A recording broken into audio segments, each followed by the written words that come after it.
O advento dos antibióticos e das vacinas mudou radicalmente a saúde no mundo, evitando a morte de milhões de pessoas, até então, tendo como causa principal as doenças infecto-contagiosas e as doenças infecciosas. Para vocês terem uma ideia do que estamos falando, no Brasil, nos anos da década de 1950, aproximadamente 10% das crianças morriam antes dos primeiros 5 anos de vida, em decorrência dessas mesmas condições citadas anteriormente. Não tem dúvida nenhuma de que as vacinas constituem hoje um dos principais métodos de prevenção contra doenças. Em 1973, o Brasil criou o Programa Nacional de Imunizações, com a finalidade de promover a imunização gratuita para a população geral, o que em poucos anos tornou o Brasil uma referência mundial em esquemas de vacinação. No entanto, por várias razões, a taxa de vacinação entre nós vem caindo de forma preocupante e acelerada. Para vocês terem uma ideia, de acordo com o Ministério da Saúde, a média de cobertura vacinal no Brasil caiu de 97% em 2015 para 75% em 2020. Das 9 vacinas analisadas pelo DataSUS, a que sofreu a maior queda foi a BCG, que apresentou uma queda de 38,8% entre 2015 e 2021. Outras vacinas também têm demonstrado a mesma tendência de queda. Vale a pena chamar a atenção para a vacinação contra a poliomielite, que, como vocês podem ver no quadro seguinte, vem caindo de forma extremamente preocupante. Para ressaltar a importância dos programas de vacinação, vale a pena citar que a estimativa é de que o uso adequado desse procedimento salva cerca de 3 milhões de pessoas por ano, ou seja, 5 pessoas a cada minuto. Doenças como sarampo, pólio, catapora, cachumba, rubéola, tétano, difteria, rotavírus e coqueluche chegaram a ser completamente controladas. Não se usa o termo de eliminada porque os agentes causadores dessas condições podem continuar entre nós. Porém, na medida em que você tem um número bastante efetivo da população vacinada, essas doenças não se manifestam. No entretanto, e é preciso não se enganar, várias dessas condições estão voltando. A mídia leiga tem mostrado, de forma bastante consistente, surtos de sarampo pelo mundo afora. Estão surgindo entre nós surtos de coqueluche.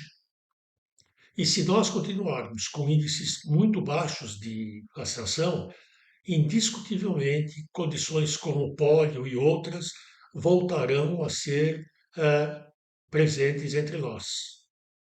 Um estudo publicado em 2020 na revista The Lancet, uma revista bastante considerada como de ponta, mostra que fatores como certos dogmas religiosos, populismo, fake news, instabilidade política e outros aspectos do negacionismo têm produzido essa queda substancial no uso adequado das vacinas. Manifestações importantes contra o uso das vacinas não são novidade.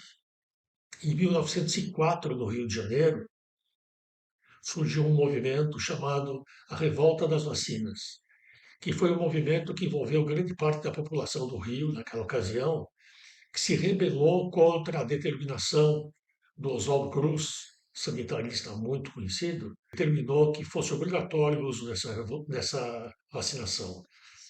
Isso levou a uma insurreição de grande parte das pessoas, que culminou num movimento contra, inclusive, as forças de segurança do Estado naquele momento, o que resultou em milhares de feridos e dezenas de mortos. Existem outros aspectos que a gente pode levantar, que podem estar na base de parte desse movimento negacionista. Eu, inclusive, fui coautor de um trabalho publicado em 1974, onde eu fui coautor de um estudo em que a gente estava preocupado em estabelecer possíveis relações entre o uso da vacinação tríplice e posterior aparecimento de complicações neurológicas. O que nos parecia mais importante naquela ocasião era a vacina contra a coqueluche, pertussis. Foi um trabalho muito mal feito. Na ocasião, o método utilizado não foi adequado. O trabalho levantou suspeitas robustas contra o uso dessa vacinação, que levou a um movimento popular contra o uso desta vacina em particular e que depois acabou se generalizando. Não tem dúvida de que algumas vacinas podem determinar efeitos colaterais, inclusive neurológicos, mas a imensa maioria desses efeitos colaterais é discreta ou leve, não deixam sequelas permanentes, de tal forma que, se você comparar os possíveis efeitos maléficos contra os possíveis efeitos positivos, não há nenhuma dúvida de que prevalecem os positivos. Nessa busca por possíveis explicações para o fenômeno do movimento antivacinal no mundo, não dá para deixar de mencionar um trabalho publicado por um médico inglês, Wakefield, em 1974, na revista Lancet, em que ele demonstra, pelos seus resultados, uma relação direta entre o uso das polivacinas utilizadas na infância com o posterior surgimento do quadro do autismo infantil.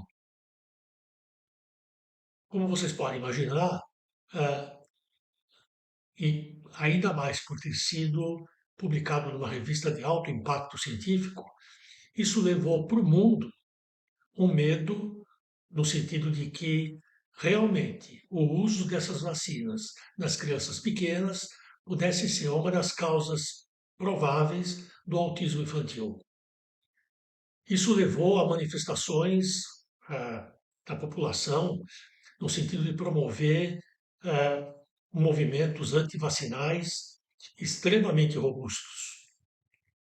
Até que um repórter investigativo, o Dir, foi atrás dessa história e conseguiu desconstruir o trabalho do Wakefield, demonstrando que o autor mentiu na escolha da população que ele estudou, mentiu nos resultados laboratoriais que ele publicou, mentiu nas conclusões, recebeu uma vasta soma de dinheiro de um grupo de advogados que defendia famílias com filhos autistas, no sentido de exigir uma indenização do Estado inglês, uma vez que, segundo esse estudo, o Estado, tendo obrigado os pais a usar essa vacina, teriam tido como consequência o autismo nas crianças, etc.